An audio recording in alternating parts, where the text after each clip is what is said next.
L'Espagne fait face à la plus grave crise migratoire de son histoire récente. Des dizaines de milliers de migrants ont franchi illégalement la frontière entre le Maroc et l'enclave de Ceuta, contraignant Madrid à déployer l'armée. Les appels de plusieurs partenaires européens à suspendre l'Espagne de l'espace Schengen alimentent désormais une crise diplomatique qui fragilise le gouvernement espagnol. Notre reporter Yuri Aprelev nous livre les détails.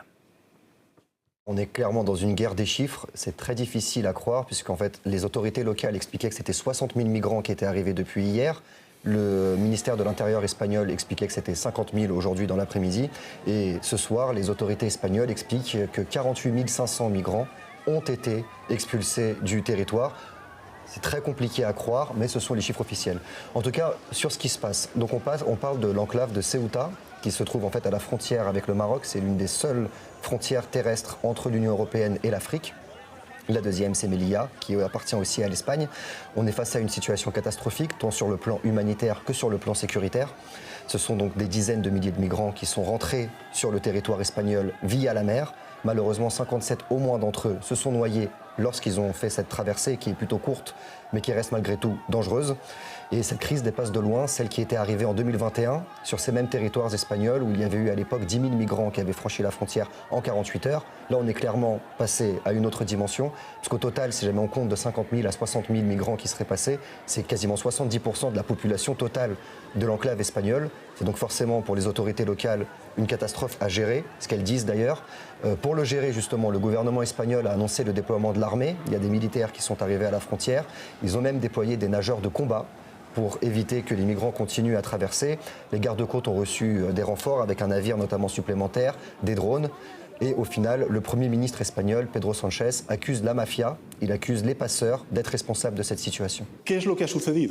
Ce qui s'y produit constitue effectivement une violation de l'intégrité territoriale de l'Espagne et des frontières d'une ville espagnole comme Ceuta. Au cours des discussions que nous avons eues avec les autorités marocaines, il est apparu que le problème de fond réside dans l'interprétation intéressée que les réseaux de trafic de migrants ont fait d'un arrêt de la Cour suprême. Cet arrêt confirme en réalité une décision antérieure du tribunal supérieur de justice d'Andalousie, selon laquelle les refoulements à la frontière ne s'appliquent pas aux personnes qui pénètrent sur notre territoire en nageant par la mer, au motif qu'il n'existe pas de frontière physique, contrairement à ce qui se passe par exemple lors du franchissement d'une frontière terrestre. Et donc en fait, la décision dont parle le Premier ministre espagnol, c'est une décision qui a été rendue début juillet par la justice espagnole qui expliquait vis-à-vis d'un migrant algérien qui avait été arrêté en mer lorsqu'il essayait justement la traversée pour arriver dans l'enclave de Ceuta.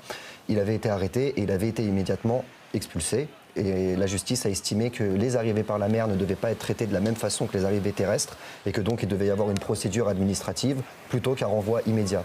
Et en fait, ce qui s'est passé, c'est que les passeurs locaux ont, sur les réseaux sociaux, publié massivement une version déformée de cette décision judiciaire en expliquant que en fait, la frontière était ouverte si vous arriviez par la mer. Il y a eu une réaction brutale de la part de l'Italie en premier, mais il a été suivi par d'autres réactions de pays européens. On peut d'ailleurs observer ce qu'ils ont dit exactement. J'ai discuté avec le ministre de l'Intérieur, Matteo Piantedosi. L'Italie ne restera pas les bras croisés. Nous convoquons actuellement les instances compétentes et, à l'issue de ces réunions, nous sommes prêts à intervenir, y compris par des mesures exceptionnelles pour défendre nos frontières et la sécurité de nos citoyens, comme la suspension de l'espace Schengen avec l'Espagne. L'Espagne n'a absolument pas réussi à protéger la frontière extérieure de l'espace Schengen contre les infiltrations. Cela ne peut pas continuer. Tous les pays européens doivent soutenir la proposition de Meloni. Les pays ne remplissant pas leur obligation de protéger la frontière extérieure ne peuvent pas être membres de l'espace Schengen. Et en fait, l'Italie a été rejointe encore une fois par d'autres pays. Il y a notamment le Danemark et l'Autriche qui ont eu les mêmes positions. Le gouvernement espagnol, de son côté, a parlé de déclarations irresponsables et a convoqué l'ambassadeur italien pour lui notifier les protestations. En France, on a par exemple Jordan Bardella, le président du Rassemblement national, qui a lui aussi soutenu l'exclusion de l'Espagne de la zone Schengen. Mais en fait, Josep Borrell, qui est l'ancien haut représentant de l'Union européenne, a expliqué que c'était impossible. En fait, on ne pouvait tout simplement pas exclure un pays de la zone Schengen puisque ce n'est pas prévu par les traités. La seule chose que les pays peuvent faire, c'est par exemple ce qu'a fait la France, c'est rétablir temporairement les contrôles à la frontière. La France a activé son mécanisme de protection pour les situations d'urgence. Donc dans les Pyrénées, il y a désormais des contrôles aux frontières avec l'Espagne. Et de son côté, par exemple en Allemagne, on a Frédéric Merz qui qui appelle le Maroc à récupérer les migrants qui sont arrivés. Mais là où personne ne se pose la question, c'est pourquoi ces migrants sont arrivés. En fait, c'est lié à la situation sociale au Maroc et notamment le chômage des jeunes, et plus particulièrement dans la région qui borde l'enclave de Ceuta. Puisqu'en fait, au Maroc, le chômage des jeunes et des 15-24 ans en particulier est très élevé. On parle de 37,2% de chômage dans cette catégorie de la population et encore plus dans les provinces qui bordent Ceuta, puisqu'en 2019, les autorités marocaines, pour mettre fin à la contrebande entre le Maroc et l'enclave espagnole, ont fermé commercialement la frontière. Donc des dizaines de milliers de personnes qui dépendaient du commerce transfrontalier ont perdu leur travail. Et forcément, lorsqu'on est au chômage, ce qu'on cherche, c'est à partir. Et aujourd'hui, 42% des jeunes Marocains disent qu'ils aimeraient pouvoir émigrer. Et lorsqu'ils ont eu cette possibilité, ils ont essayé de rentrer. Ce qu'on peut dire de manière certaine, c'est que, au-delà des réactions des pays européens, cette crise provoque aussi une crise non seulement en Espagne, mais à Bruxelles. D'ailleurs, la Commission européenne a déjà réagi. Les images depuis Ceuta sont inacceptables. Nous ne pouvons permettre à qui que ce soit d'entrer dans notre union sans respecter nos règles. Il faut mettre fin immédiatement aux traversées dangereuses. Les réseaux de trafic doivent être démantelés. Les retours doivent être rapides, comme le permettent nos règles. Et en fait, pourquoi est-ce que ça arrive à un moment critique, tant pour Bruxelles que pour Madrid? Pour l'Union européenne, c'est un désaveu, puisque en juin 2026, j'ai envie de dire enfin pour l'Union européenne, ils avaient adopté le nouveau pacte relatif aux migrations.